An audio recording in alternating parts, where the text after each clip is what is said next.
be starting in about 5 minutes or so. We're just waiting on a few other people who are walking in and trying to find our lovely gallery. We want to explore the fact that wisdom can come at any age. We want to explore the multifaceted nature of art's work, how young female contributors see their work shifting the future of the Canadian arts landscape. So my name is Meghan Lindsay. I am an alumni of this program, or the Masters in Philanthropy and Nonprofit Leadership program here at Carleton, and I thank the School of Public Policy and the MPNL program for helping host this, along with Carleton University Gallery. I am also honored to introduce, and I'll just get you guys to turn around and give a wave hello, because I'll introduce you guys again. Our panelists are here at the front. We've got Jennifer Nichols, Lindsay Lachance, Erin Lindsay, Clara Weng, Mazurk, and we will be coming up to create a lovely little space for our dialogue in a short while, but we are actually creating a few ways of hearing the voices of Canadian artists that include spoken and non-spoken. So there will be a bit of performance of art at the beginning. So we're introducing this panel with a piece of performance art, more or less to show the diversity of mediums of communication. The piece that we've chosen is Barbara Strozzi's Lacrime. So this was a piece that I heard a while ago, and it's by a Baroque composer, and probably one of the first female composers to really have quite a say within the genre of musical composition. We created a process that was about experimenting. How do we take a composition? Hi, Susan. How do we create a piece that integrates spoken word, that integrates song, that integrates dance, and that creates a diversity of perspectives on this particular composition. Myself, Erin, and Jennifer have put together this collaboration for you today. The piece itself is an interesting one. It was written with the purpose of demonstrating which could be a more potent weapon of love: text and song, or tears. It's sometimes shocking to me that in 2018 this still strikes a chord with me. Through Erin's prose and Jennifer's choreography, we explore the female voice of silence and of noise, of confinements and of boundaries, and of those boundaries and how to break them. Please also allow me to introduce our lovely pianist, Fred Lachance, who has taken his time to be here with us, and he's one of the best you'll find in this city. So, thank you.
for me to sleep on.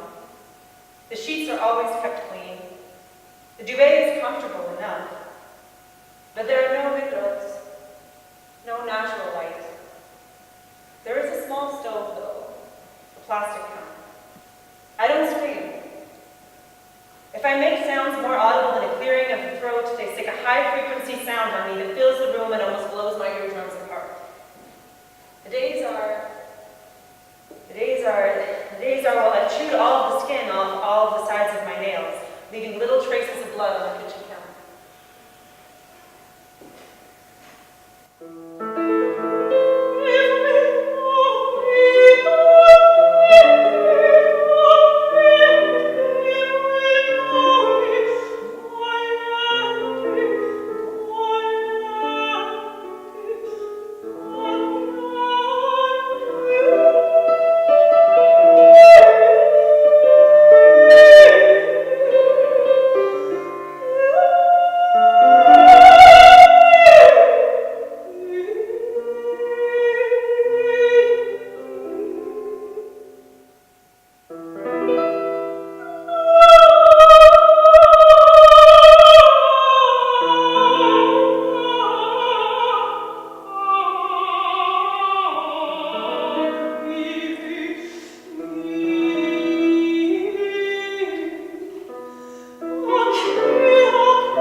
Would you like one? He shakes his head, no. I lower the strap on my dress, my breast exposed. You're sure? He walks over to me, I step back. He steps forward and collapses into my chest, weeping through the fabric of the wet red-orange mask. I'm sorry, he says. I tug at the top of his mask. He lets me remove it. The boy has sandy hair like my son. In fact, he is around his age. I take his face in my hands. He looks at me, then asks me why I never cry. I push a strand of hair behind his ears, then I scream as loud as I can into his open mouth. Cue a frequency so forceful we're knocked to our knees. He's holding me as I continue to scream and scream and scream. I'm sorry, are the last words I hear before my eardrums break into a vast and endless silence. His pudgy fingertips scan my cheeks for tears. None there. His face crunches, then he scrambles up the stairs of the basement, leaving me, a screaming woman, alone with her chewed nails. Blood crumbs on the kitchen counter. I get up, put a kettle on for tea. I wonder about the next strategy for my silencing. Blackmail? Torture? I sing as loud as I can. One of the new revolutions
course. That may mean prose, that may mean song, that may mean dance, that may mean advocacy. And so it's really important for us to sort of express these different ways of, as you can tell, we're aiming to keep things relatively informal and colloquial. And so as questions arise for you guys, I do hope that you allow them to marinate, that you think on them, and that you feel free to share them with us at the end of our panel discussion.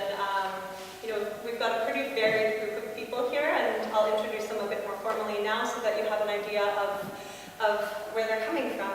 So we've got Erin Lindsay, who is a playwright, who also wrote the prose that we just heard, and is an artist. Sisters. Oh, it's pretty obvious. I'm very lucky when I have a sister who's kind of at the forefront of feminist theater in Canada, so it's pretty lucky. So she is an arts worker with Imago Theatre in Montreal. We have Clara Weng, is the executive director of Emerging Young Artists in Toronto, a contemporary arts platform for emerging contemporary visual artists. Mazurk is a senior policy consultant in cultural policy with Global Public Affairs.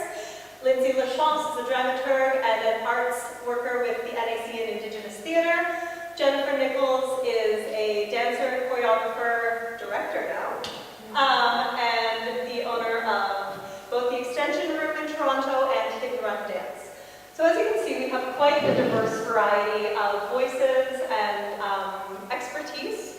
And as I said at the beginning of this panel, I think one of the important things to stress in the arts landscape is that expertise and experience and wisdom and thought can come at any age and any stage, and we're lucky that we have a variety of young women who are so much at the cutting edge of what they do in their art.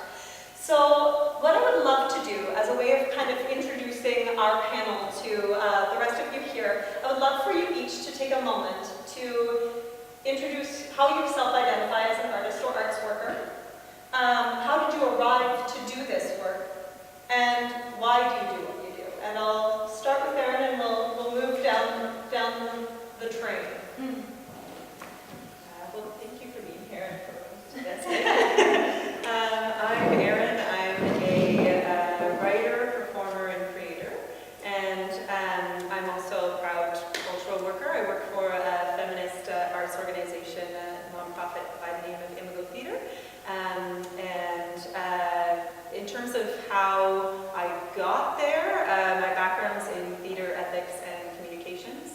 So I really wanted to work for an organization that had storytelling connected to social change. That was something that was really important to me as a practitioner and also as a person, to be connected to organizations that are looking to shift paradigms and kind of put emphasis on storytelling's kind of connection to empathy.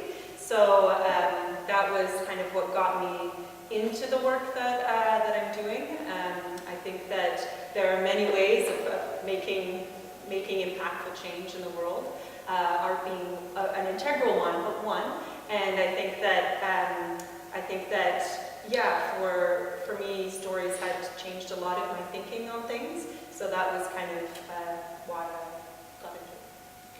And Clara, what about you? Yes, so I was introduced as the director of Emerging Young Artists. I wanted to add a little bit of background of the organization. It is a very young and very new non-for-profit group that was only founded 3 years ago, and it was very much youth-driven.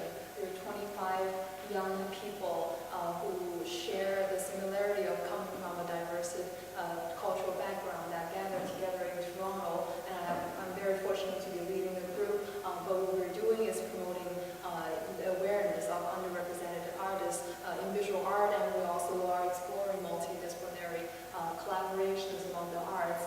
A little bit about myself, I'm not an artist. I came from a financial modeling background as well as psychology. When I graduated from university, I found a job in investment management, and I was thinking, what do I do with the psychology part of my study? And I reached out to some of the professors, and and one of them was saying, I'm developing an art therapy program that will be helpful for children with mental health issues, and there are different locations that we're reaching out, where we're collaborating with different non-profit groups around the world, and we would like to have volunteers sent to those places. And he connected me with the Boston Center, which eventually led me to Nepal for 2 months. So I took a no-pay leave for 2 months, and I went there, and I stayed with 30 sexually abused children from 5 to 15, some were pregnant, right? And it was such an experience for me, and that was the very first experience I had, and I see how art impacts people's life, and how art not just opened their heart, let them open their heart to me, but let me sort of observe from an outsider, allow me to be part of the group, and allow me to really observe what their lives is and what their experiences are from that perspective. So since then, I came back and I said, I wanted to keep on doing things, using the language of art, speaking the language of art, and enhancing well-being of a group that I believe that should be benefiting from this. And then this is, the mission of the group. We found the target audience, which is underrepresented artists, and I do truly believe Toronto and Canada is the right city and the right country to be practicing at. And looking at the crowd today, I see so many people who are interested in talking about how cultural, social workers are doing and changing in this country, and it's just adding more motivation for what I do. So yeah, thank you. That's great. Thank you. And Clara, tell me a little bit about the work you do and how you came to arrive there. Of course.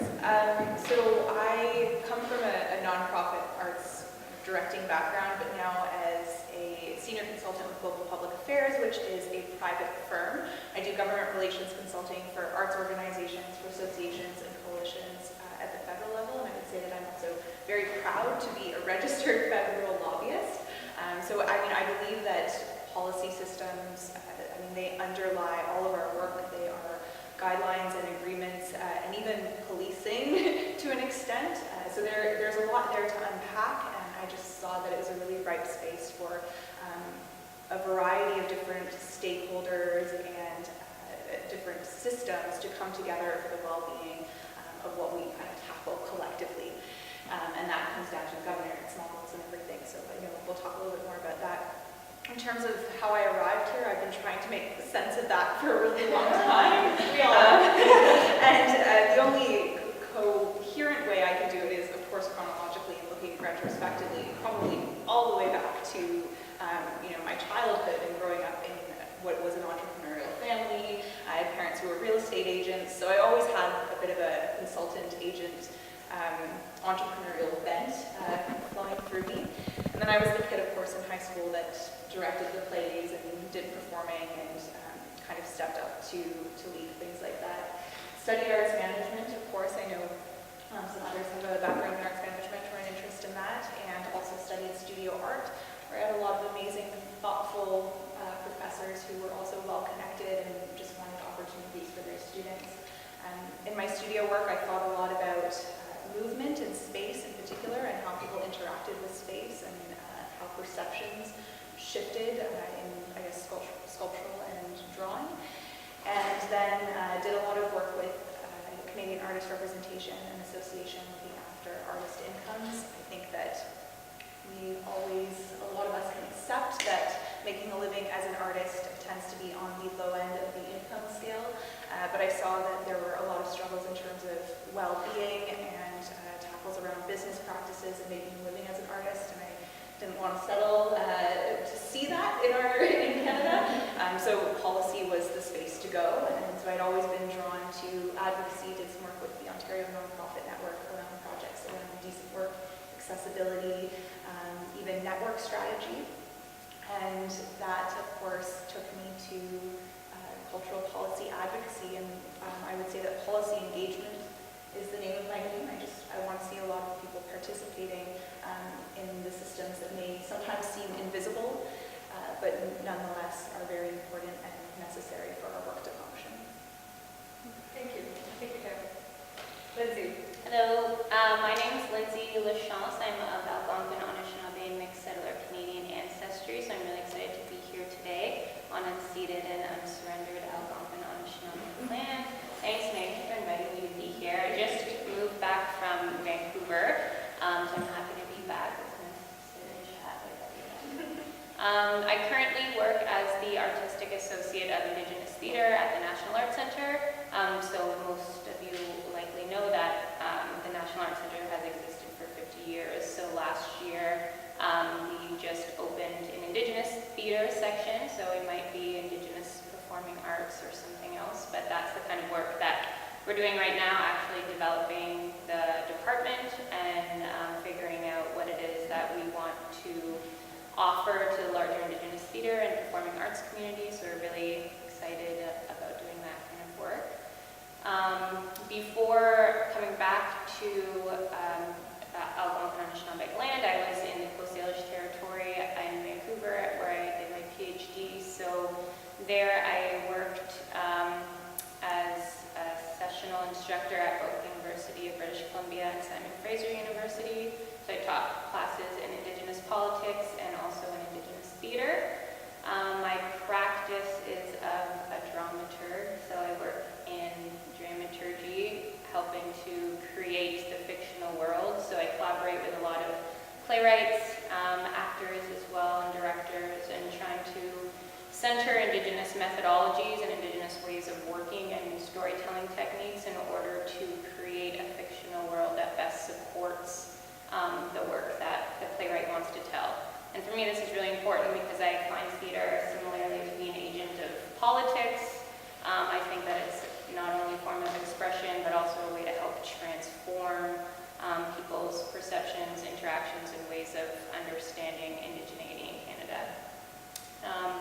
I got there, I guess I was thinking about that. The question's always so weird. You're like, theater was affordable, I guess. There was an after-school program, like drop-in centers at the friendship centers and stuff. You kind of just run around and like make up skits, I guess is really how it started for me. But we played a lot of cards. I'm an urban Indigenous family, so like aunties and uncles would come over. My grandparents lived down the hall from my apartment in an apartment building. So we played a lot of cards. So I think sitting under the table and like actually mucking around with people's feet and like learning how to do people's hairs, like you hear a lot of stories and experiences that were particular to my family. So then you go to university, you're still practicing theater, and you like storytelling, and you realize that these experiences are not what you're being taught in university.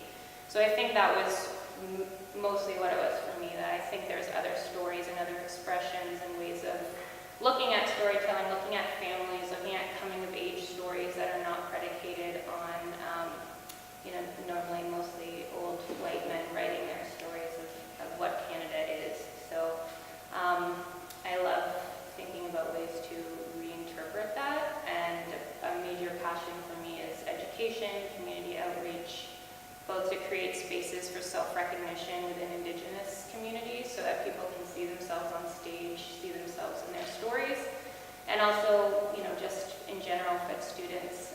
I loved teaching. I really liked working at a university level and being able to offer ways for people to read plays, to experience works, and for us to have conversations of what it means to be talking about Indigenous specific issues, but also Canadian specific issues. So the kitsch words of decolonization and reconciliation are Canadian conversations. So I love having those critical interactions. So that's about it. Thank you. Thank you, Lindsay. And Jen? Hi, I'm Jennifer Nichols, and as you just saw, I am a dancer. But I'm very fortunate to be involved in the world of dance and the world of performance art in a diverse way. I wear many different hats, and I'm very blessed to be able to wear those hats. Sometimes they drive me crazy, the weight of all of them, but it keeps it really fresh and interesting, and I love what I do. Currently, I am the owner and director of a ballet fitness studio in Toronto called the Extension Room. I teach a method that I developed in 2003 called the Extension Method, which is based on my years of classical ballet training. And it's basically sort of the first method in Canada before bar classes became the craze. And I developed the class first and traveled it around the city and surrounding cities, and it became so popular that we decided to put it under one roof. And the studio itself, in addition to being a wellness space, a conditioning space, is also my home for my commercial dance company and a rehearsal space for my independent projects and works such as what you just saw. So it's lovely that I have this nest, this home where I can create and also bring the beauty of dance to different people in many different ways through performance and also through my classes. My commercial dance company has run dance productions. It's a very quirky name, but we called it that because rather than inviting people to one specific theater to see a performance, we are a traveling company. We are commissioned, whether it be through a film festival or a corporate event or a gallery. We create original works from scratch, all dance-based, usually dance-based, sometimes multidisciplinary, and we're in or we're out, which is why we're called Run. In addition to that, I am an interpreter, a creator, a choreographer, director, producer, just a few different titles there, and a curator, curating a music series for the Toronto Botanical Gardens at the moment. How did I get to where I am? I started dance fairly late for the average professional. I started when I was 14, turning 15. So I had a lot of catching up to do, but I was really stubborn and stuck my heels in. I came from a family built around music. My father is a broadcaster and a DJ for 41 years. And so music actually is what led me to dance in the first place. My love of movement comes from music. So I went to see, I remember seeing my first ballet, and halfway through turning to my girlfriend who brought me and said, "We're going to start talking." And then she explained to me, "They're not going to talk." And then the second half of the piece entirely transformed, and my mind was blown, and I saw a dance for the first time. I wasn't expecting someone to talk. And then I started hearing their language, seeing their language through movement, and that just blew the doors wide open for me. I decided I needed to do this. And so I knew I was coming at it very late, and the chances were slim that I'd make a career out of it. Somehow I did. I was also really tall for a dancer. On point, I'm over 6 feet tall. So when I graduated professional ballet school, I started finding it really difficult to find jobs. The jobs are few and far in between for dancers to begin with, and then being my height.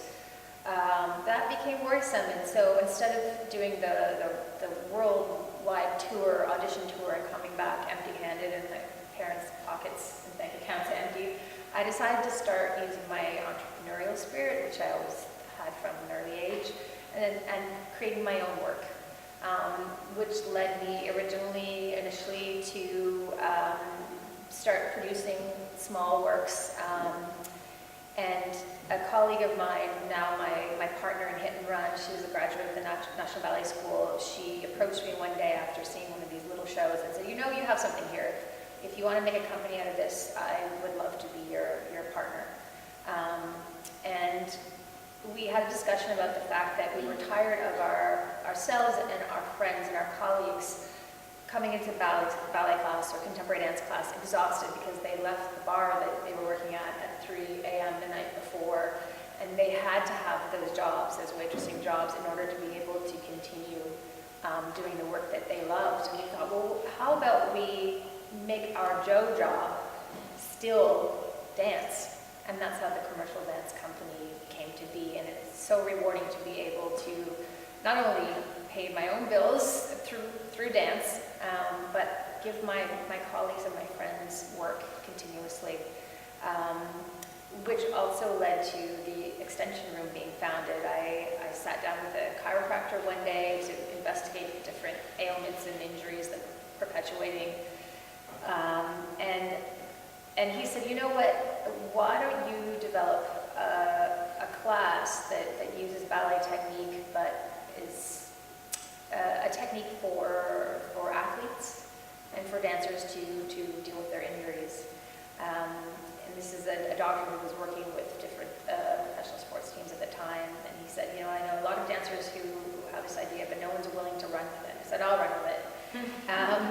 And that's how the extension method was formed, with the goal of working eventually with pro athletes. But then I realized this isn't just something that a pro athlete can benefit from, anyone can. And so I wanted to make classical ballet, which is considered fairly elitist and inaccessible, very accessible. And so I sort of stripped away the satin, so to speak, and pared it down to the fundamentals of the movement, and developed a method that anyone can do. And so I love the fact that I can bring dance to people in various different ways, whether it be wellness and creative exploration. And again, be able to hire my friends, my dancers, my colleagues, bring them in to teach class so that they don't have to work at a coffee shop or at a bar. Their job outside of being on stage is still related to the field that they love. So I think that's why I just take on many different businesses. Thank you, Jen. It's interesting to hear to have you all in the same room and to see these kind of common themes emerge of creating space, be it through new ideologies and frameworks, creating space physically, as in a physical space to allow a new creation to emerge, or a new product even to emerge, creating opportunity, creating employment. And these are things that I think are important to talk about, and that are challenging, especially when it does come to shifting paradigms in the arts. From your perspectives of your fields, and I'll switch things up. Well, I'm going to start with Tara. I would love to know what you see are some of the challenges facing the artistic landscape, be it artists, arts organizations, from a systems perspective. Of course. So there's lots. I mean, from a systems perspective, there's everything that's in there. Although I think right now in particular, the time is right to revisit what I think we should actually be revisiting on an ongoing basis, and that is the professional status of the artist, as recognized in our policy systems and some of the larger shifts that we're seeing. So for example, the digital shift is the big one. You have users and consumers now being content creators. Anyone with a Mac has access to GarageBand, and so we see a lot of new creation coming online, and even more so through new distribution channels that make access to content and uploading of content a lot easier. And so I think that there is a new conversation to be had around the monetization of culture, and what does it mean to be a hobbyist versus a professional. We see that conversation in particular, hobbyist versus professional, happening right now at the federal level in terms of artist taxation, and having the CRA audit different artists around public grants, and saying that's not professional income. So there's new conversations there. And then we also have the copyright review.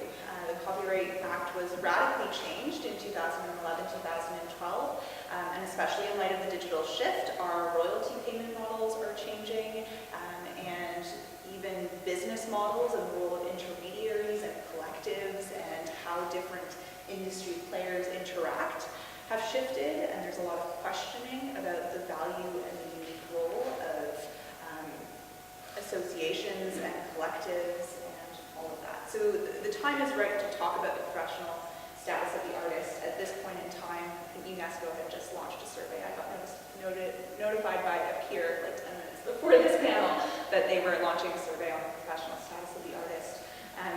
So of course there's that, and on a more zoomed out level, you and I were talking about a bit earlier, it has a bit of a millennial bent to it, is a high level of intergenerational, a high level of connectivity, especially with, I would say, something I've taken for granted, which is the ability to connect with many people very easily over the internet and with technology, being able to have a lot of access to a wide range of information. Of course, and we take that for granted, and we want to connect people and kind of embody that level of creativity, but there are a lot of challenges within that when you bring connections out to different industry players the intergenerational kind of frictions. Yes, absolutely. So I would say that there's a very practical thing, which is tangible, the professional side of the artist, and then some of these trends around connectivity, cross-sector collaboration, and thinking about those human systems as well. It's an interesting conversation because, and that's why I think it's so unique to have it from both the perspective of organizational, individual artist policy, because when we're talking about the notion of professional or non-professional artists, there are so many constructs that accompany that. And so, in some of the work that you do, Erin, at Imago, how do you feel that you are challenging those constructs, breaking them down, exploring new ways and frameworks or ideologies for the artists and for arts organizations?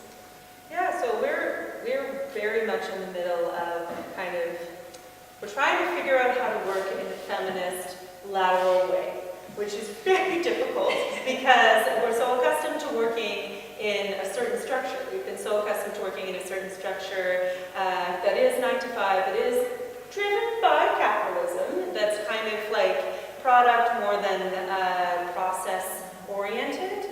And arts organizations, it's so interesting to see a nonprofit, tiny arts organization. We have a staff of 4 people. It's a very small organization that we're really trying to keep alive, and we have government funding, but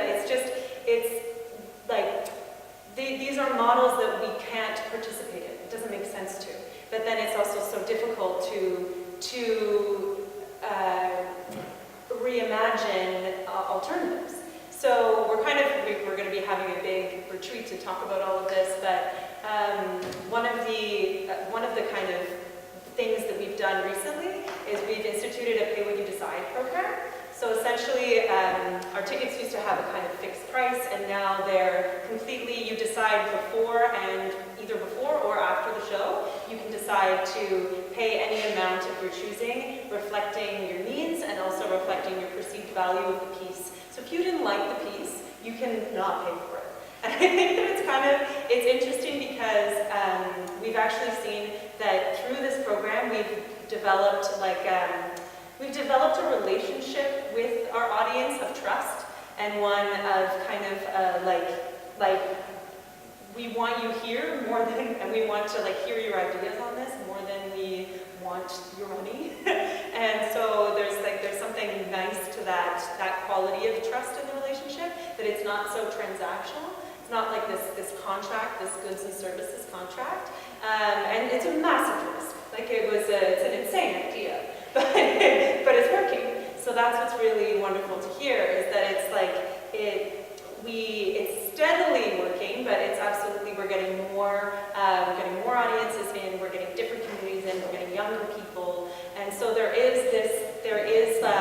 it's kind of a long-term investment, but I think that we're seeing really positive shifts, and we're seeing people feeling more a part of what they're seeing, rather than being spectators to it. I think that there's a bit of that distance with respect to performance that needs to change in terms of I am the person that, even in terms of a panel, already this is very unstructured in a great way, because it's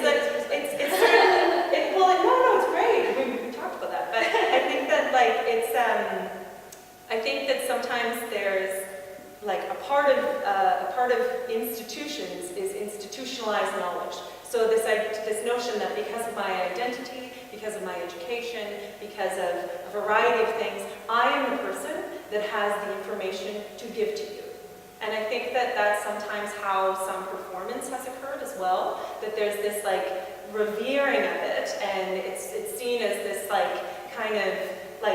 it's seen as on a podium in a sense, and I think that that's something I hope to see change, and I think that models like the Pay What You Decide model are really important to that. We also have a mentorship program called Artista that's for youth between the ages of 16 to 21, and it's a completely free 15-week program. And essentially young women come into the program and they have a variety of different mentors, and the program is all about, instead of it being kind of a training mostly about like intergenerational learning. So the mentors are usually leaders in their field, and then they're mentoring. Like the women involved in the program get a mentorship for free. And the notion is to basically build the skills to take up space. And I think that's a really crucial thing, especially for young women, is there's still so little space. There's still so little space. And there's so much scarcity. And I think because of models of patriarchy and capitalism, which are inextricably linked, I think that there's a scarcity that doesn't need to exist. There's a competition between people that doesn't need to be there, and so that's what I'm looking at shifting in the even systems at work. I mean, as I said, we're a tiny team, but we work with communities often. And what are the ways that we work with communities? Are they exchange based, or are they provision based? And I don't want them to be provision based. And so I think that an overhaul of what are the ways that you've been taught to think, what are the ways you've been taught to work, a complete overhaul of that is necessary and actually exciting. It doesn't have to be threatening. And I think that's it's interesting to entertain alternatives, because we need them.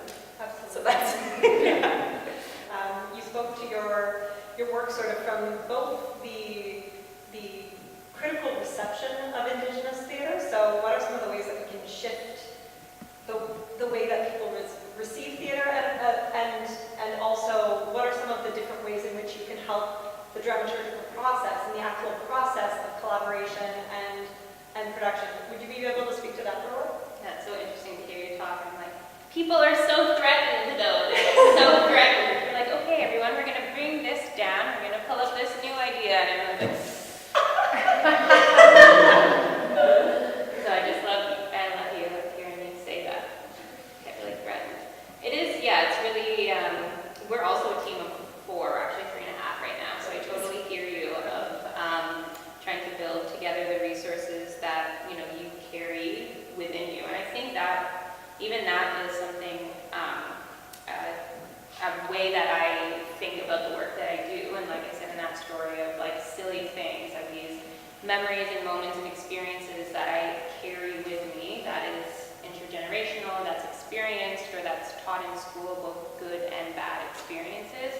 Those moments or the things I'm able to pull from becomes the framework for the way I was working. So I was telling Meghan about a dramaturgical process that I offer from myself and from the teachings that I have that are based on the 7 grandfather teachings of the Anishinaabe, and I've changed them to the 7 grandmother teachings because why not?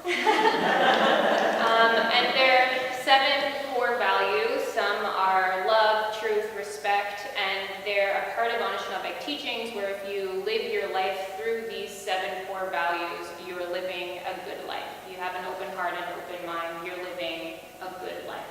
So why not take this, this story, this paradigm, this framework, this way of being, this methodology, and apply that to my dramaturgical approach. So instead of using the language, like you're saying, how do we pull things down, or maybe you didn't say that, but how do we change the conversation or shift the lens? Making an offering that's rooted in what I know and what I carry with me, and saying, okay, instead of asking where's a dramatic conflict in this situation, why don't we ask when the character is being brave? Or why don't we ask when the character is lacking love or lacking humility? Why don't we look at the world through these 7 values and think about the choices that are happening, the way that the world is functioning in a framework that is rooted in Anishinaabe life. And so ways of working in that sense is how I try to practice as a dramaturg. I'm going to Vancouver tomorrow to collaborate with a Musqueam woman, and so we've been talking a lot about canoes and the canoe teachings that she carries, and she teases about our waters and canoes over here. So been having those conversations too. But thinking about Polania and the work that the story stories that she carries and knowledge she carries as a Musqueam person, how can we collaborate in that sense? And how is the overall production of that show, how will the presenters, the co-presenters, the coach, and the other folks who are involved in producing this work, how can other theater companies or production companies come and be on board with that?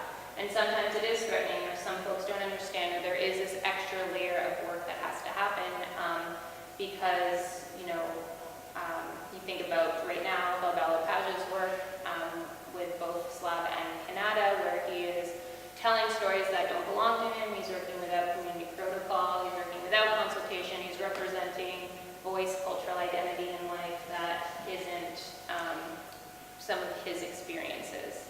So while we have folks who are really trying to deconstruct and rework work rooted in their own cultural experiences, there will, still in 2018, I read this and I still feel this way in 2018. We have people protesting and begging for a show not to be produced, for funding agencies not to produce these work, not to produce artistic creation that is rooted in zero community consultation, that isn't benefiting or reflecting back to the community that it's trying to represent.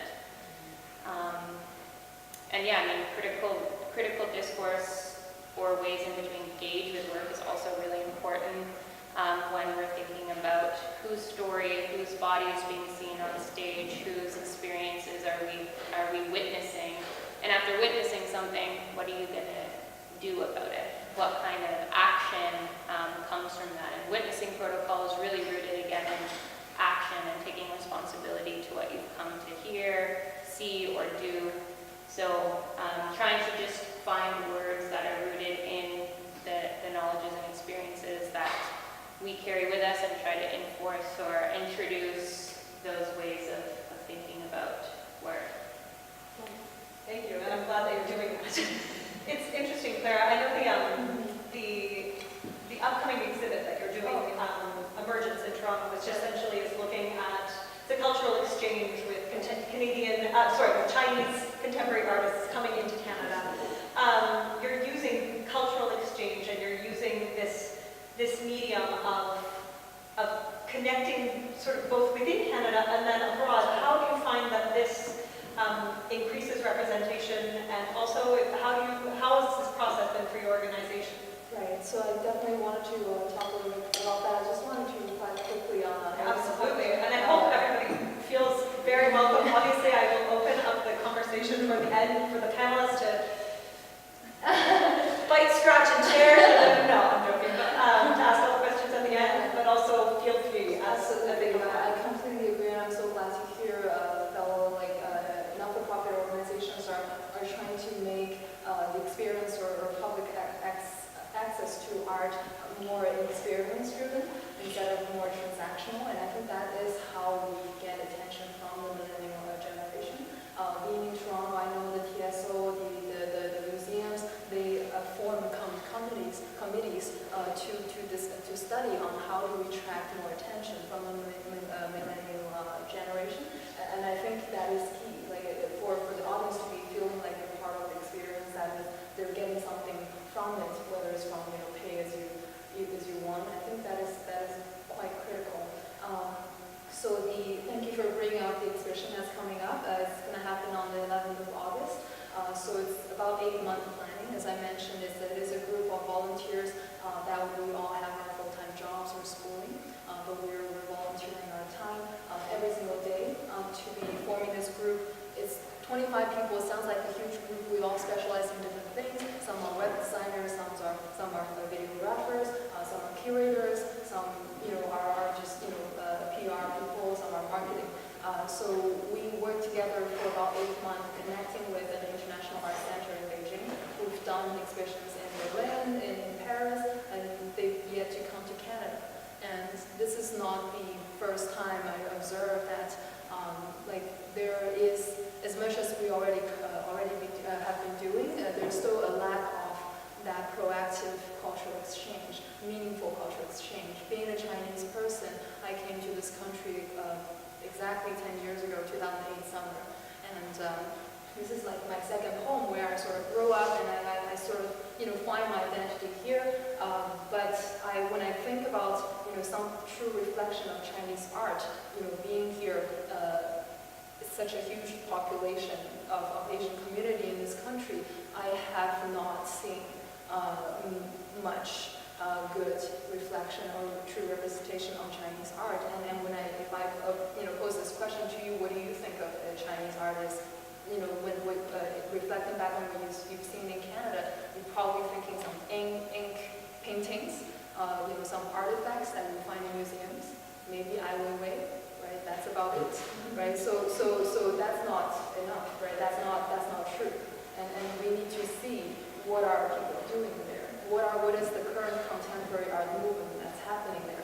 How come those artists have gone and toured and traveled in different countries and have been recognized, and they've not come to Canada, where we have a population of their people, and also a country that's very much embracing on meaningful cultural exchange.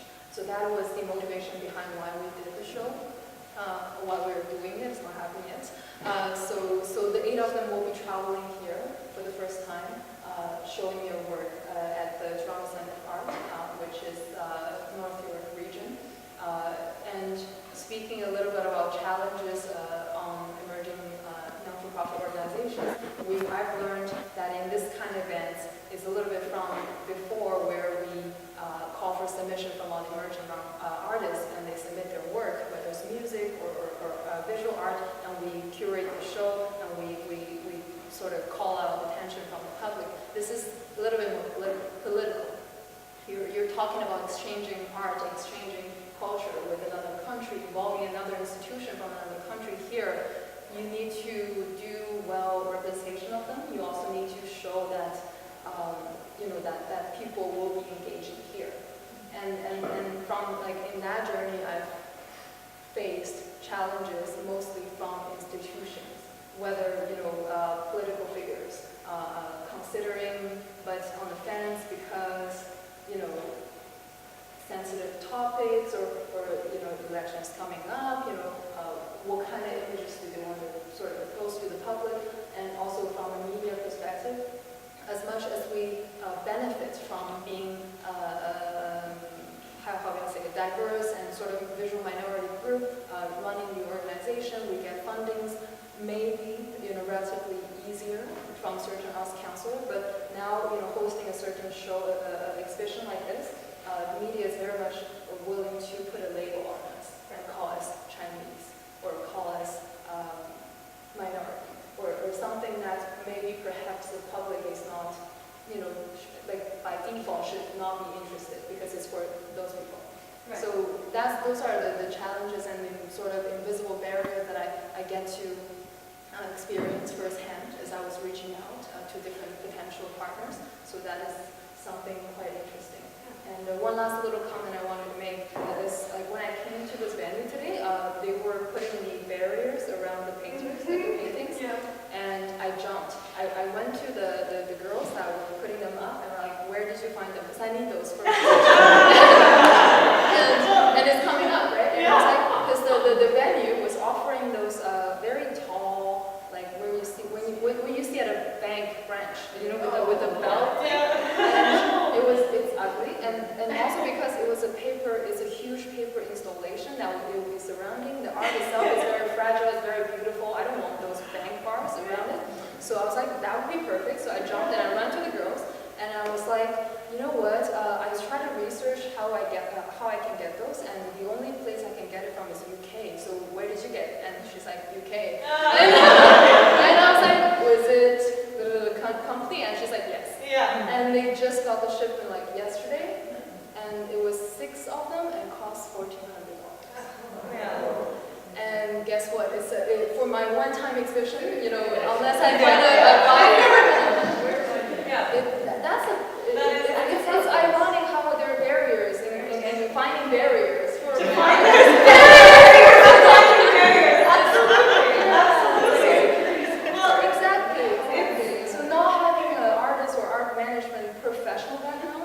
running the organization for the past 2-3 years, I am learning all kinds of things firsthand and facing those challenges firsthand, and it's very, very meaningful for me and for the team as well. Well, thank you for sharing them. It's interesting that you bring up so often these barriers are, as you said, Lindsay and Erin, founded in fear. They're also founded in various stigmas. And I think it's really interesting because we've talked a lot about institutionalized art and what are some of the things that organizations are doing and changing. And Jen and I can probably relate to, from a classical perspective, the idea of profitized art is often quite stigmatized. The idea of melding the worlds of art that could be for profit, could be non-profit, could be for creation's sake, could be for business sake. And so as a female artist, creator, and then also business owner, what have been some of the challenges that you faced from that perspective? Well, definitely I face that challenge every day when I'm producing my shows for hit-run productions, because that is a for-profit organization. And certainly we're looked upon sometimes as not true artists within our own community, within our own community of colleagues, who certainly shift their attitude when we hire them for a show. But we have to make sure that whatever capacity we can work in, we are still continuing to create art. Sometimes these shows are private only. It's a corporate event where we cannot invite the public. But more often than not, we try and blend the two. So whether it be a festival or a gallery opening, even if it's more or less a private event, we make sure that we try to extend the invite beyond. Same thing with my studio. My studio is a for-profit wellness space. And yet, at the same time, ways that I can make sure that I'm making it accessible to young artists is to open it up for rental capability or capacity at a very, very affordable, cheap rate. Presenting different productions and works of art that are free to the public as well, opening it up to community events. So there's ways to certainly to blend the two, so it's not a black and white.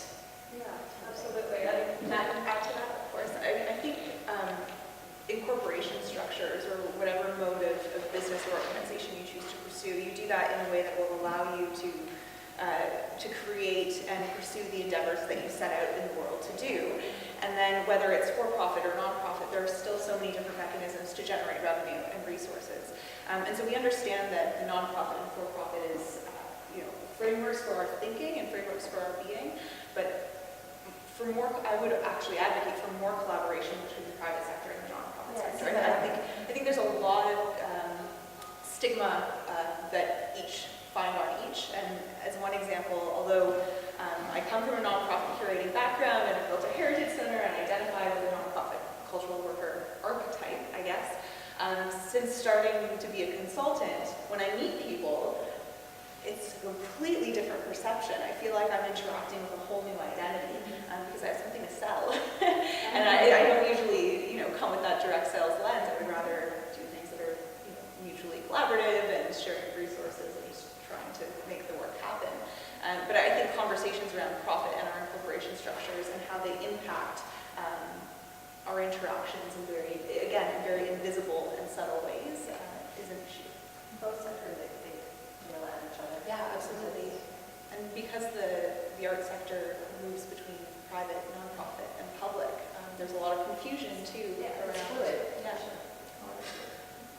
Absolutely, especially when we're looking at ideas of public benefit. And I think that in so many ways, and this comes back to some of the work that the three of you, Erin, Clara, and Lindsay were talking about earlier, we have these archetypes of what we consider art to be, or art to have come from. And they are these long-standing, needing to be changed traditions, and so often the hierarchy of art as performance art is associated with the nonprofit structure, which is a really interesting thing, and it makes it challenging to explore new avenues, but be it through different organizational models or different profit structure models, which is, I think, one of a value that we have here with a diverse panel. When we're talking about imagining new ideas for the future, imagining new ideas for female artists, for the art that you do or that you represent, if you were to think of a best case scenario in 50 years, what would you like to see? And let's start with what you'd like to see, then we may go to what you think you may. Any takers, or should I go along the line? Erin. She's like, best case scenario. In 50 years? Yeah. If you prefer 5, we can start there. I mean, yeah. I mean, if I was saying this because we're talking about this earlier. There are a lot of different players in 50, that's true. I was like, if we're not all in ash. That's too much. But no, I think what I would love to see, we were kind of having a conversation about this. I would love to see less scarcity, less focus on individualism, more focus on community, more focus on collective, greater representation. But the notion again of like the idea that in order for the exchange to occur, so in order for exchange from a variety of people from different backgrounds, different ages, different abilities, like in order for that to occur responsibly and ethically, there needs to be a genuine space for everyone before that exchange can happen honestly, I think. So, I mean, that's very aspirational, that there's just space for everyone and there's not this like scarcity model. That would mean a lot of things changing, but that would be my preferred, that would be my mission. It's just that there's and again that it's that arts landscapes are places that are open to healthy feedback and critical discourse, and that can occur, and that discourse can occur in a healthy way rather than in a you're affronting my politics or my identity way, so that there's not that kind of lock, because the conversations are happening, need to happen, and so I think that more spaces for them to occur, which also means more funding, of course. I mean, I'm talking kind of in a visionary way, not in a specifics way. So I would love to hear some more specifics. But I think that just that there's more space and there's more critical reflection, critical thinking, and that's welcome, that's a part of art. That it's not just, oh, did you get a good review or not? And what do people say about you? It's like, what are you talking about and why? And why are you doing why? That's I think a huge thing too, is so much money goes into production sometimes, and I'm like, why? What is this serve, you know? And I think that's I think it's important to be able to have those conversations in a compassionate way. I wish there was more oh no, you really got me going. I wish there was more of a ecology with respect to theater criticism or art criticism. I think that would be a really great start in terms of there being more perspectives thinking critically on what they're receiving. People from I think that's very crucial in terms of the breaking that barrier, that invisible barrier between audience and art.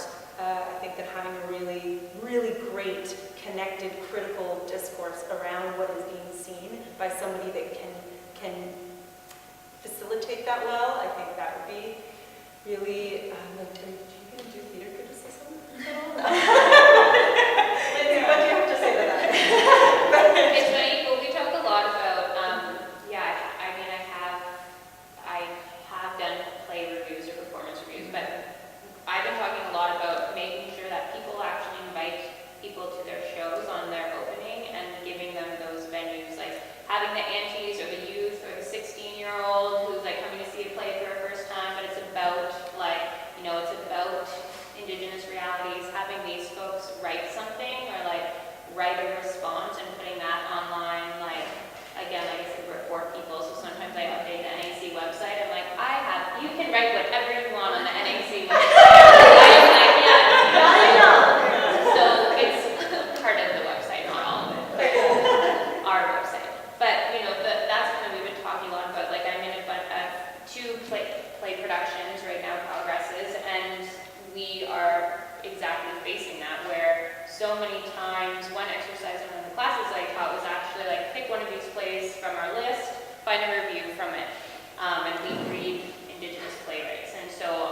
virtually every single response had something very similar of like, the acting was, you know, good to excellent, but I had no idea what was happening. The story is bad. This is repetitive. This is circular. Are they dreaming? Is this real life or not? Why, like, no one gave, not one person responded. This is through like a bunch of different, you know, whether it's in Toronto or Vancouver, Ottawa, or wherever. But nobody said, as a reviewer, no one took responsibility in saying, this is something I'm not educated in. I need work. I wonder, how could I be more educated in asking myself, like, why is this woman talking about Sky World? What is Sky People? What is this? Why are they doing this? Or like, where can I go? I would love to find these resources. Then there could be a conversation about that.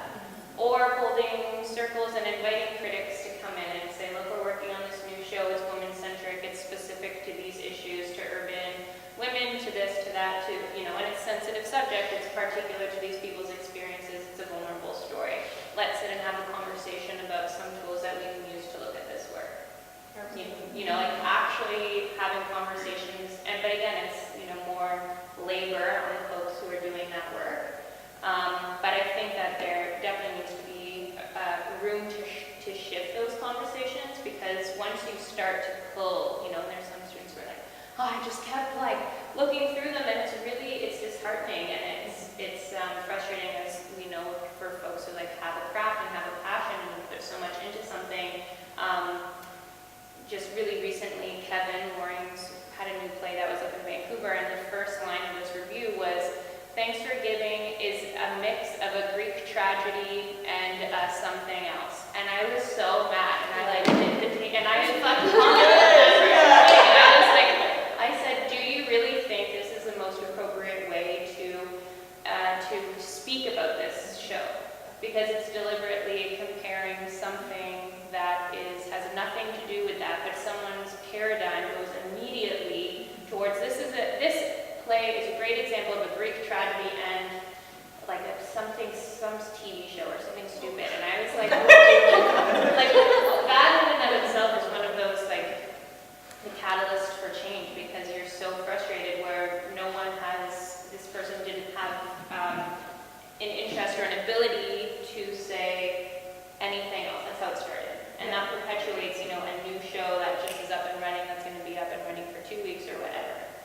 So I find it to be the same of how can we hold space to have this conversation. So I think inviting something like a critic circle, or trying to invite people in and having these conversations about, you know, here are some resources, like read our website before you come. Something like that would be helpful. To add to that, I think it's so interesting that most of what we read in terms of critical reviews through dance and opera, we know each other through the opera world. It's just sort of a laundry list of virtuosity and technique. And you know, this singer sang in this manner and had these beautiful high notes, and so-and-so's dance technique was XYZ, and it's not actually discussing the intention, the narrative, and the human story behind, you know, what the production is about. It's very, very rare that conversation opens up. And this would be something I would love to ask you, just if we're talking about potentially looking at things that need to change or things that we hope do. When we're talking about elements of criticism and review, as artists that do physically embody your work, you know, be it a dancer, a singer, where it is just you, there is not an instrument or a brush between you and audience. There are a lot of roadblocks when it comes to like being a woman, being a female artist, being perceived both as a sort of like a token or a muse or a XYZ, but then also being fundamentally a woman. What would you like to see change from the individual perspective of a performing artist specifically? What would you like to see change from the perspective of as a woman? What I would love to see change is the fact that I'm going to be very personal here. Yeah. I just turned 40 this year, as a dancer, the age of 40 kind of has always meant that your career's over. I mean, you hit 30 and you're put out to pasture. That's what we've always been told. It's a very sensitive topic, particularly in the classical ballet realm or any form of dance, because we are so physically connected to our art. Our body is how we speak. What is a challenge for me, and I would love to see change, is the fact that we have to make a decision often. As a female artist, I have to decide family or my art. So currently I don't have a child, but I would like to have a child, and so I'm faced with that really glaring and very scary decision right at the point where I'm sort of, I wouldn't say peaking, but my professional career is unfolding and developing in a very strong way. And yet, if I do want to start a family, I have to step away from my work for a good period of time because, I use my body. And it will take some time to come back and get back into shape and feel ready to take the time with an infant to get back in the studio. And I would love to see the support systems there that really don't exist, particularly for self-employed artists. It's very scary to think if I step out of my world right now, am I going to be relevant when I decide I'd like to step back in? Will I have a support to get back into shape physically and mentally and emotionally? And I see a lot of countries, European countries, that have these systems in place that are incredible. Women can take, up to 2 years off and be financially stable and come back and have this support system of either their place of employment or the community of the arts organizations that they are involved in, there to help them take that step back. And I don't see that in Canada. I definitely don't see it. So that's a big, scary question looming on my horizon. And I really don't want to leave my artistic life, especially not now, but at the same time I would love to have the chance to start a family. So that's a very personal but I think that it's an important conversation to be real. had, and I would love to, if we could, just before we go to audience questions, I would love to hear Clara's opinion on how, from this perspective of creating places, what you're doing with emerging artists to create a space, and then to see if Tara, if you can cap it off to say, look, we have a group of 6 artists and a whole, and an audience watching. We have a bunch of witnesses as well saying, we want a certain degree of change. What can we do to engage as artists? So, Clara, from the idea of supporting emerging artists, people entering this realm, what can be done? And then, Tara, what can we do? From an organization point of view, with the mission of supporting young artists, we have to understand intensively what their needs are, and more like on their priority list, what do they want to happen to them first. So it's about getting them the right resources, connecting them to the right mentors. Being an organization, running it healthily, so we get stable fundings, and then we produce more exhibitions, more concerts, and we gather the right audience for them. We do the right type of outreach. We get the right people to come and recognize them, or even maybe do future collaborations with them. And also being with the mandate of trying to facilitate multidisciplinary collaborations, we try to build that kind of network among them as well. For them to see their peers on our music sort of mandate, we very much try to encourage them to meet each other.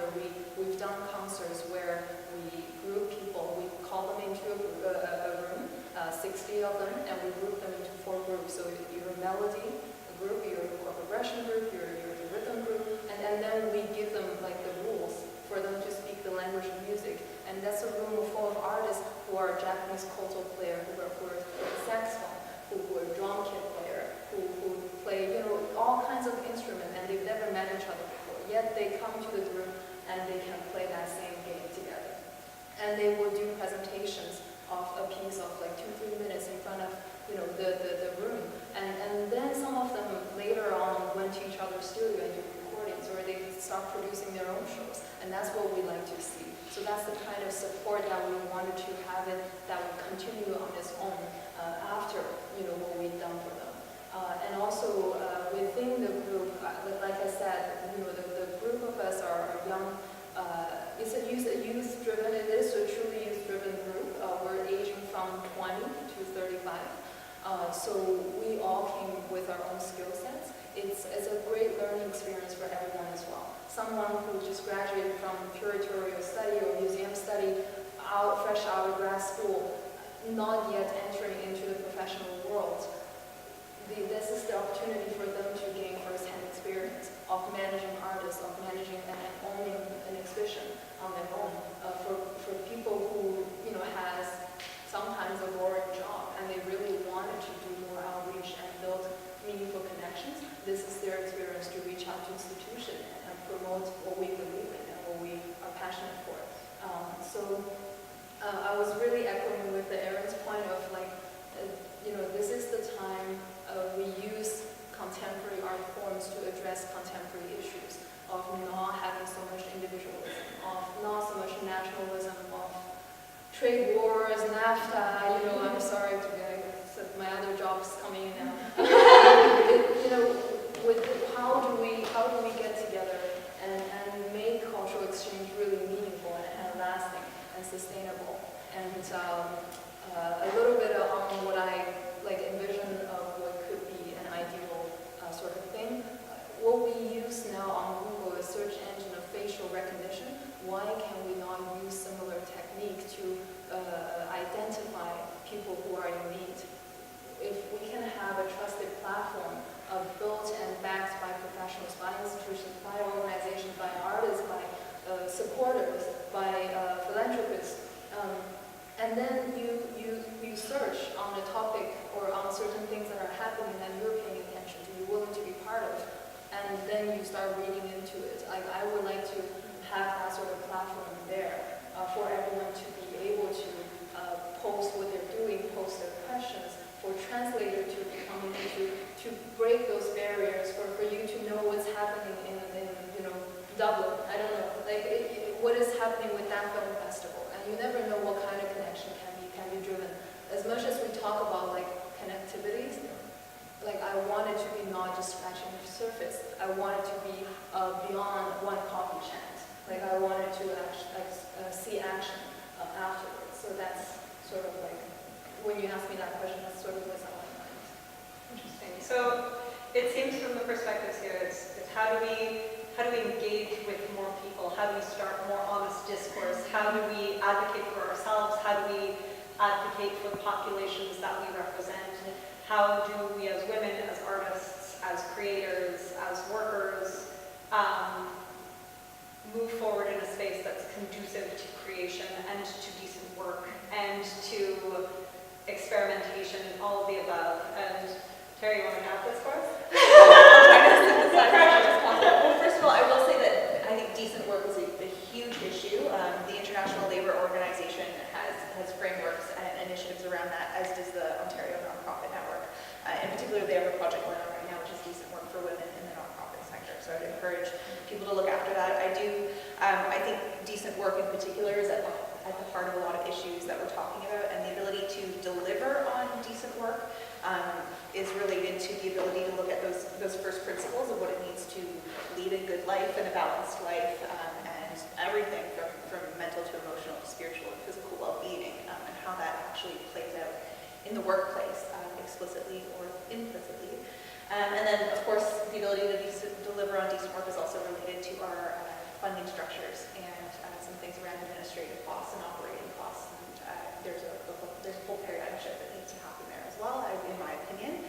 I would say that in terms of generating action, I'm a firm believer in our democracy, and I think our parliamentary system, of course, is set up quite well for some of those things to occur, but yet it is a Western system. And further to what I would like to see in 50 years, or actually a lot sooner, is understanding of cross-cultural governance systems. governing societal systems and how we can come together in Canada as a democracy with all of those kind of things in mind. I do, of course, to an extent, believe in the value of institutionalization, just as I believe in the value of decentralization of power and network organizing. In particular, I think there's a lot of potential there. There's also this question of product, as you had mentioned, and even competition, and what is the value of competition, and trying to break that down. And I think maybe there is value in competition, but we need to understand very clearly what that is and how to navigate that. Scarcity. And scarcity too. And in a way there's value in scarcity, but do we have too much of it? Maybe so. There are certain things underway right now which, through the Cultural Statistics of Canada, they're always evaluating their framework. Their definitions for culture are surrounding that element of product, and not enough conversation about process, because it's hard to measure, it's hard to base criteria for funding on process. So I think that there is potential through Statistics Canada and some of the open data conversations that are happening, and how funders are evaluating things like quality even. That's happening in the UK. They're trying to put together quality metrics, which is really interesting. But I think that there's a lot to learn about process and how we can learn to assess that well and communicate that well and value that in our funding systems and in our criticism through the community engaged art for social change frameworks. There's a lot to learn around dialogic processes and how people are connecting and what is the value of those connections and relationships over the long term in terms of well-being and impact. And we don't even have longitudinal data to measure impact, so that's a whole change, that's a whole issue as well. In terms of action, like actually getting things done, all of this is happening at the individual and organizational level really, really well, it seems. And I would say you bring policy to practice rather than just relying on policy to be brought down to practice, although there is value in both. Engaging with associations, like sector-serving associations, like the Canadian Dance Assembly and Canadian Alliance of Dance Artists. I mean, they're of course under-resourced as well, but for more member engagement and having more artists and organizations participating in that advocacy and systems change work, I think is so important. Associations are under-resourced, so the more voices and the more people you have contributing, or at least playing a small little role, the more amplified that impact can be. And government is looking for organizational and individual artist perspectives. They don't want to just rely on the perspectives of the associations. They want to hear all those different levels to make informed decisions. And of course, in the belief in our democratic system, there are a number of studies. Like the Standing Committee on Canadian Heritage is doing a study right now on gender parity, on cultural boards and in senior arts leadership. And I think that there's participation to be done there. There's some initiatives coming out of Canadian Heritage around respectful workplaces and anti-harassment. So there's pockets of things happening, but the level of engagement, first of all, there's a barrier to the process, to the parliamentary process, and just that institution as a whole. And that's why I do the work that I do, to kind of help navigate and help people be their best own advocates. But there are things happening at the association level, at the government level, and even now too, there's an emerging cultural policy research network. It's through an initiative called Mass Culture, realizing that the connection among cultural policy research and some of these conversations aren't happening as robustly as they should, and that is that making that meaningful connection happen. So you have funders, academics, arts organizations, private sector, individual artists, students, all coming together to talk about cultural policy issues, what needs to be done, and collaborating on research projects, trying to connect different data sets as well, and exploring things like, if you want to know where something is, you can have artificial intelligence scan a PDF as piece of research, right? So exploring like digital infrastructure solutions and how do we connect this vast country on a lot of these systemic issues is what Mass Culture is trying to tackle. Well, thank you. Yeah. No, thank you for that. I think it's important to hear it from all different sides. Before, we did start a little bit late.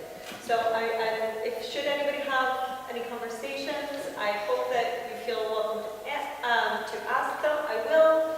First, though, see within the next 5-10 minutes, do you have any questions for one-on-one? You know, we've stuck 6 women in a box together to talk about art in front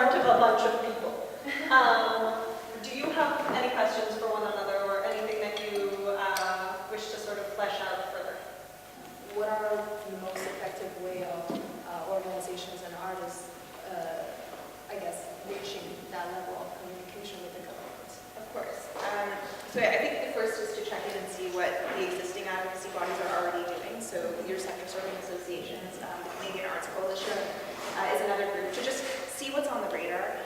All of the transcripts and the notes from those studies that I was talking about, whether it be through the Standing Committee on Canadian Heritage or the Special Senate Committee on the charitable sector, you can read everything that everyone said in those testimonies. So you can really just scan it and get a sense of what the landscape is, what are some of the trends, what are some of the gaps in the conversation. Reaching out to your association, seeing how you can support, and then also just putting in a request to witness, just sending an email to the committee clerk and saying, here's the unique perspective that I bring. I think it relates to some of the dialogue that's already happened around this, or your levels of inquiry on this, and bringing that perspective to the table. Because without, the individual perspectives within the collective, you're not really getting a full picture of what's going on. And how do you design good policy if you don't have a full picture of what is going on? And then, of course, following up, I think meeting your MP is a huge start because you really get a sense of the political imperative, which is important and has its own challenges, but also has its value in our democratic system. And they are supposed to be there to help guide you through the process. And even if you're looking for funding, they should be the ones that can point you and connect you to the right people.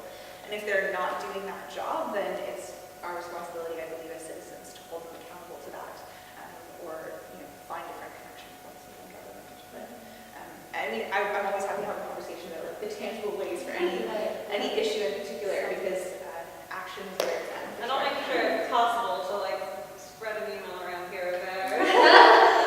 Erin, any other? Oh no, I was just going. Yes. Any sort of questions, comments, things? Question for Lindsay. Yeah.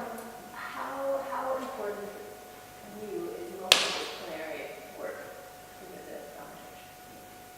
Yeah, it's really, I think it's not happening enough. Even when I was we were called Indigenous theater before anyone even worked there. So, is that what we are? I don't know, because, sometimes we talk about, when someone's telling a story, they might sing a song. If someone's singing a song, someone might take out their drum, or you might get up and dance because you feel like doing something, or that's a part of the story. So, even just thinking about it in that level for sure. And I mean, a lot of the times when I work with people, again, it comes people wanting to move or dance or sing a song, or a lot of the conversations of measures of success were always being categorized in one genre, and a lot of the time these works don't fit into one genre anyway, but you have to tell funding bodies or folks that you're working with this is theater. It's yeah. Here's the small box.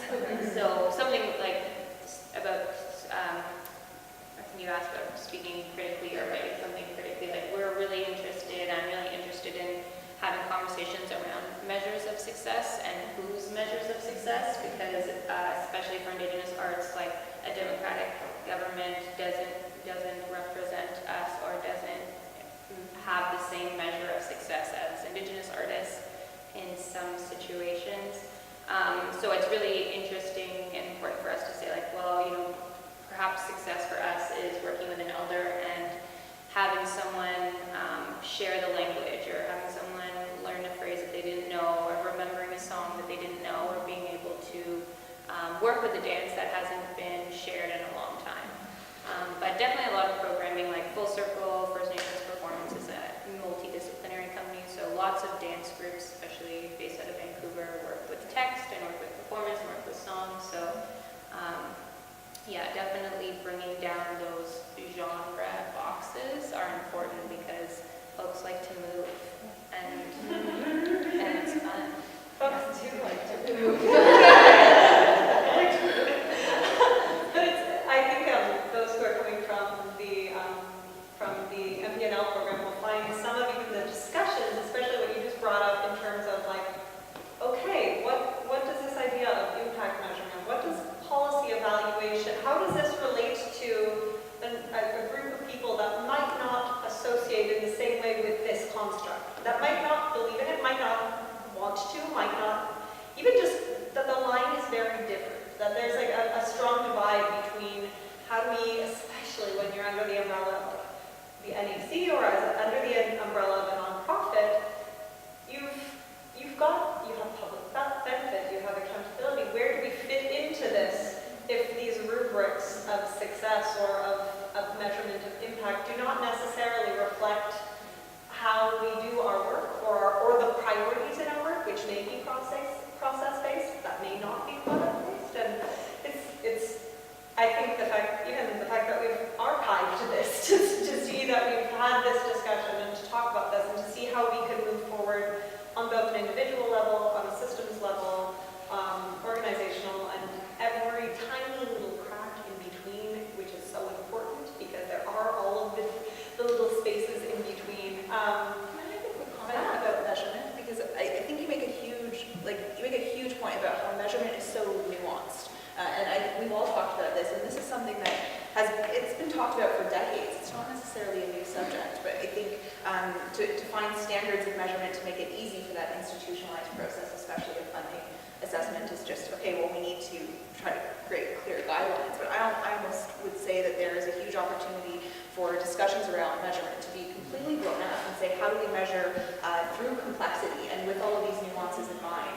And I would also say that mass culture, which I was talking about earlier, has an initiative going on right now to do gatherings of small, casual, very with hospitality and over good food to get some people together and talk about some of these issues. So if anyone's interested in hosting a gathering or just bringing people together and exploring some of these very specific policy issues in particular. Actually, I'm thinking of hosting in Toronto for a non-for-profit, because we are all applying for fundings as well as artists, and it's very competitive.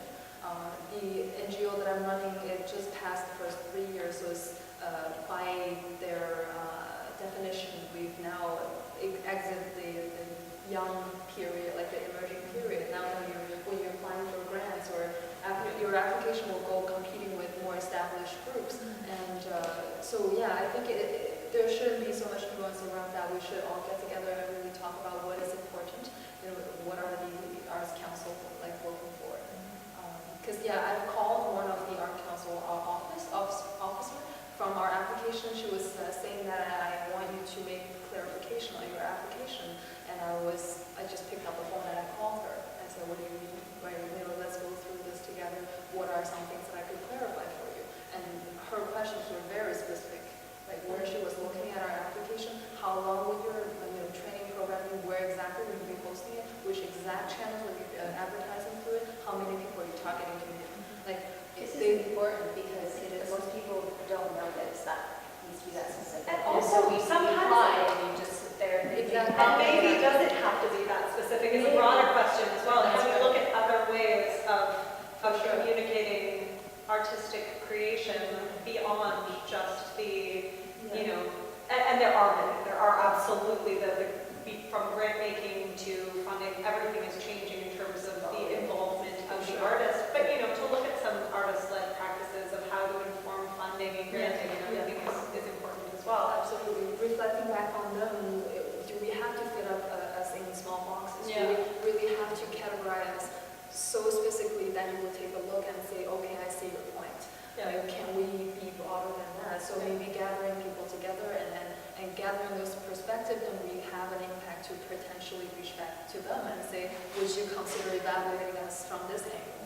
So that is something, I think you and I talked about. Yeah, absolutely. From that note, do we have any questions in the audience before we have? Thank you so much for being here, for being involved in this discussion, and obviously, you guys are getting the thanks in a second. I'm just going to ask the audience first if they have any questions. Yeah. In reference to a few things. So I'm type of idea, and for me that brought up the GoFundMe system almost, where it's a platform where you can build a network to get feedback and create a group where it's not necessarily direct funding, not monetized specifically necessarily, but maybe yes. But that type of platform could work really well. For myself, I'm not sure if there's anybody